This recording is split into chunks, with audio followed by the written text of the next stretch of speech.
तीन तिगाड़ा काम बिगाड़ा। तीन बहुओं के रवैये से सासू माँ बहुत परेशान थी।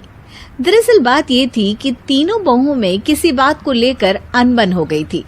तब से ही तीनों एक दूसरे से मुंह फुलाए रहती थी। ना कोई सीधे मुंह किसी से बात करती, ना किसी का कहना मानती। पड़ोसी भी इस बात को जानते थे और जाने कैसे कैसे बातें भी करते। इसीलिए सासू माँ ने तीनों बहुओं को तुरंत अपने कमरे में बुलाया।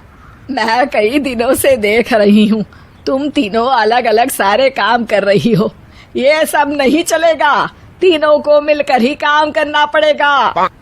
सास की बात सुनकर एकदम से बड़ी बहू बोल उठती है। नहीं मम्मी जी, मैं इन दोनों के साथ कुछ नहीं कर सकती। मैं इस घर की बड़ी बहू हूँ, फिर भी ये मेरा कहना बिल्कुल भी नहीं मानती। अरे जेठानी जी, जानबूझकर मुझे डबल काम करवाती है आप, और छोटी मुझसे टेढ़े मुंह ही बात करती है। इन दोनों के बीच हमेशा सैंडविच बन जाती है मेरी, और मैं हमेशा आलू की तरह बीच में मसली जाती हूँ। मम्मी जी, इन दोनों को लगता है कि मैं छोटी हूँ तो इनके पैरों तले दब जाऊंगी, लेकिन नहीं, मेरा भी उतना ही अधिकार है जितना इन दोनों का है। बड़ी आई दोनों मेरी चुगली करने के लिए, मुझे क्या कम समझ रखा है। तीनों बहू एक दूसरे से बहस करने लगती है और सास दोबारा ये देखकर टेंशन में आ जाती है और सबसे कहती है, चुप हो जाओ, अब से तुम तीनों सारे काम एक साथ करोगी, आंख बंद करके एक दूसरे की बात सुनोगी। तुम तीनों इस बात को गांठ बांध लो, वरना अगली छुट्टियों में तुम्हारा अपना मायके जाना कैंसिल। सास की बातें सुनकर डर के मारे तीनों हामी भर देती हैं। जी मम्मी जी, मैं समझ गई। हाँ मम्मी जी, जैसा आप कहें।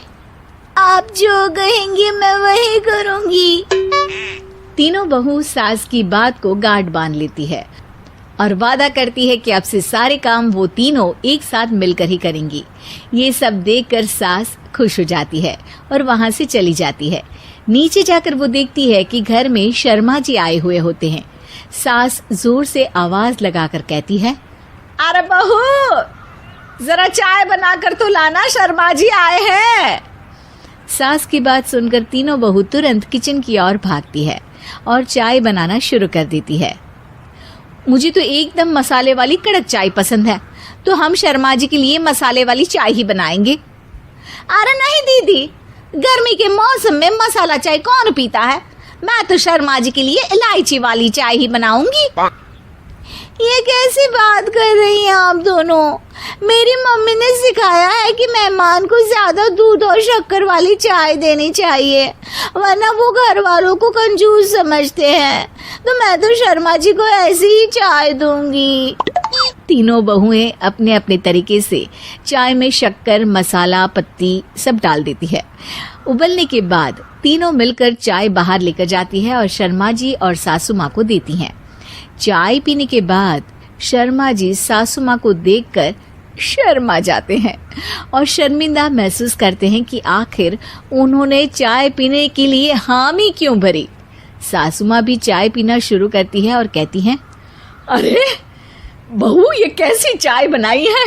चाय है या मीठे दूध की बासुंदी? हाँ, चाय अच्छी नहीं लगी क्या? कोई बात नहीं, हम पराठा बनाकर लाते हैं। चलो चलो अंदर। हाँ चलो। हाँ, आती हूँ मैं भी। नहीं नहीं, मेरा पेट चाय ने ही चौपट कर दिया, वही काफी है। पराठे से पोपट नहीं करवाना, मैं तो चलता हूँ। शर्मा जी चुपचाप पतली गली से निकल जाते हैं। अगले दिन सास बहुओं से कहती है, अरे बहू, जाओ जाके ऊपर के गेस्ट हाउस की सफाई कर दो। कल हमारे यहाँ मेरे दूर के रिश्तेदार आने वाले हैं, तो पूरे कमरे को चमका देना, समझी? तीनों बहू सास की बात को मानकर ऊपर सफाई करने चली जाती हैं और तीनों कमरे की सफाई चालू कर देती है। बड़ी बहू मकड़ी के जाले साफ करती है, तो बीच वाली झाड़ू लगाना और छोटी वाली सर्फ डालकर जमीन धोना शुरू कर देती है। अरे दीदी, जेठानी जी, अभी मैंने पूरी फर्श धोई और आप फिर से धूल नीचे गिरा रही हैं। और मछली जेठानी जी, आप बिना झाड़ू की धूल यहाँ छटक रही हैं। अरे तीनों को साफ करना है, एक साथ सफाई करते हैं ना। अरे वही तो, हम साथ साथ हैं, घर साफ साफ है।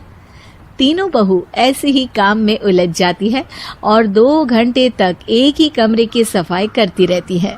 बहुत देर से अपनी बहुओं को ना देखने के कारण सास ऊपर कमरे में उन्हें देखने जाती है, लेकिन कमरे में घुसती ही वो गीली फर्श पर फिसलने के कारण नीचे गिर जाती है। ओरी मोरी मैया, हड्डी मरोड़ के रख दी। आए मेरी तो कमर ही टूट गई रे। तीनों बहुएं सास को उठाती हैं और बिस्तर पर सुला देती है। अरे मेरे हाथ पैर दर्द कर रहे हैं, दबा दो, आराम मिलेगा। हाँ जी माँ जी। अरे जी माँ जी माँ जी। और तीनों बहुएं एक साथ सास के हाथ को दबाना शुरू कर देती है। माँ की तो चीख ही निकल जाती है और नतीजा ये होता है कि सास के बचे हुए शरीर में भी दर्द उठ जाता है। हाय राम, ये क्या कर दिया तुम तीनों ने। अरे मेरी तो किस्मत ही फूटी है कि तुम जैसी बहुएं मुझे मिली। हे भगवान, पूरे शरीर में दर्द बढ़ गया है। अब तो पता नहीं कि चल भी पाऊंगी या नहीं। माफ करो, मुझे गलती हो गई मुझसे कि तुम तीनों को एक साथ काम करने के लिए बोला। सोचा था तीनों मिलके अच्छे से काम करेगी, लेकिन बड़े बुजुर्ग सही कहते थे कि 3 तिगाड़ा काम बिगाड़ा। तुम लोगों ने ये बात ना आज साबित करके दिखा दी। तुम तीनों को तो समझाना यानी मानो भैंस के आगे बीन बजाना है। तुम्हें अकेले अकेले काम करना है ना, तो अब से तुम अकेले ही अपना अपना काम करो। तीनों बहुएं वहां से जाने लगती है। अरे कहाँ जा रही हो? आप ही ने तो कहा कि अपना अपना काम तो मुझे मुल्तानी मिट्टी लगानी है। अरे मुझे भी तो नेल पॉलिश लगानी है, मुझे ना मेहंदी लगानी है।